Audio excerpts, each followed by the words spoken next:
Now let's go to Brendan King down Storm Rider. Brendan, you've been all over the place. Where are you right now? Yeah. Well, I have a really good example of what some of your secondary, your less traveled neighborhood roads will look like as you wake up this morning, especially if you live north of the city, north of 64. Look at this. At some sections of this road, we're on Ladysmith Road in Caroline County, sections of the pavement barely visible. You have chunks of snow here, and as we approach this intersection, we are experiencing very poor driving conditions. Admittedly, April is driving well below the posted speed limit, but she did slip and slide a little bit.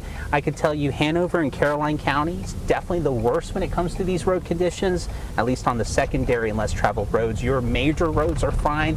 Interstate 95, they're wet, but as you just heard from Kristen talk about how it doesn't take much to cause a crash. We did travel 301 in Hanover earlier. That road too was covered in a thick layer of snow.